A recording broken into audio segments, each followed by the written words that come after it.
Praise the Lord. தேவனுக்கு மகிமை உண்டாவதாக. ஆண்டவரும் இரட்சகருமாயிருக்கிற இயேசு கிறிஸ்துவின் இணையற்ற நாமத்தினாலே இந்த கால வேளையில் உங்கள் யாவரையும் நான் வாழ்த்துகிறேன். இந்த நாளுக்கான தேவனுடைய வார்த்தை சங்கீதம் 10வது அதிகாரம் 17வது வசனம். கர்த்தாவே, சிறுமைப்பட்டவர்களுடைய வேண்டுதலை கேட்டிருக்கிறீர், அவர்கள் இருதயத்தை ஸ்திரப்படுத்துவீர்.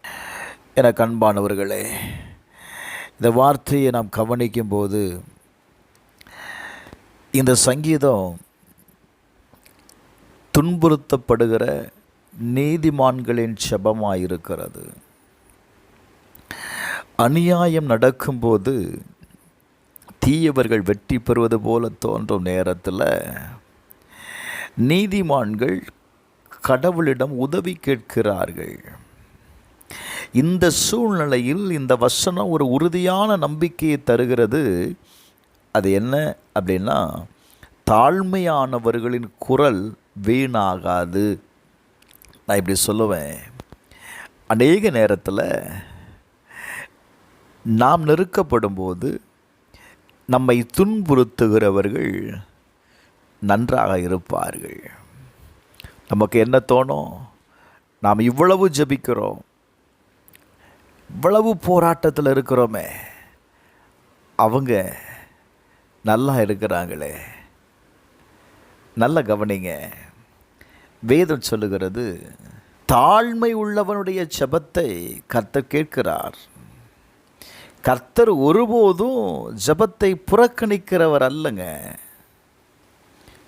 ஒவ்வொருவருடைய கண்ணீரும் அவருக்கு முக்கியமாக இருக்கிறது. வேதம் சொல்லுகிறது, சங்கீதம் 9:18 வாசித்து பாருங்க.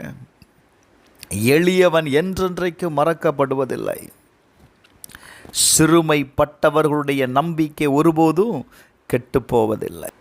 அந்த நேரத்தில் நீங்கள் தேவன் மேலே வைக்கிற நம்பிக்கை ஒரு நாளும் அந்த நம்பிக்கை வீணாகாதுங்க. வேதம் சொல்லுகிறது, சங்கீதம் 34:15 அவர்கள் கூப்பிடுதலுக்கு அவருடைய கண்கள் திறந்திருக்கிறது. இந்த கால வேளையில் நீங்கள் தேவனிடத்தில் கேட்கிற ஒவ்வொரு விண்ணப்பத்தையும், அதாவது உடைக்கப்பட்ட இருதயத்தோடு நீங்கள் தேவனை தேடுறீங்கள, ஒரு நாளும் தேவன் உங்களுடைய அந்த ஜெபத்தை, அந்த வேதனையை வீணாக எண்ண மாட்டார். பிரைஸ் அல்லாஹ். 2 நாளாகமம் 33:12 இப்படி அவர் நெருக்கப்படுகையில் தன் தேவனாகிய கர்த்தரை நோக்கி கெஞ்சி தன் பிதாக்களின் தேவனுக்கு முன்பாக மிகவும் தன்னை தாழ்த்தினான். இந்த காலவேளையில் நான் சொல்கிறது என்னன்னா, நெருக்கப்படும் போது உங்களை எந்த அளவுக்கு தாழ்த்த முடியுமோ தாழ்த்துங்க. உடைக்கப்பட்ட பகுதிகளை தேவனிடத்தில் ஒப்பு கொடுத்துருங்க. நான் சொல்லுவேன், கட்டாயம் ஆண்டவர் உங்களுடைய கூப்பிடுதலை கேட்டு உங்களை ரட்சிப்பாருங்க. பிரைஸ் அல்லாஹ். அவர்கள் நெருக்கப்படும் பொழுது தங்களை தாழ்த்தினார்கள். யாக்கோபு 4:10 அதுதான் சொல்லுது, கர்த்தருக்கு முன்பாக தாழ்மைப்படுங்கள், அப்பொழுது அவர் உங்களை உயர்த்துவார். பிரைஸ் அல்லாஹ். இந்த கால வேளையில் நாம் செய்ய வேண்டியதெல்லாம் ஒன்று தான். ஒன்று, எவ்வளவு சூழ்நிலையிலையும் தாழ்மையோடு கடவுளை தேடுங்க. 2, உங்களுடைய ஜெபம் உண்மையாக இருக்கட்டும்.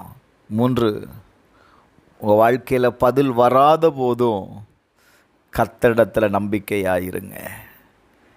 இப்படி இருந்தீங்க அப்படின்னா நான் சொல்லுவேன், உங்களுடைய வேண்டுதல் கேட்கப்பட்டு உங்கள் இருதயத்தை ஆண்டவர் ஸ்திரப்படுத்துவார்.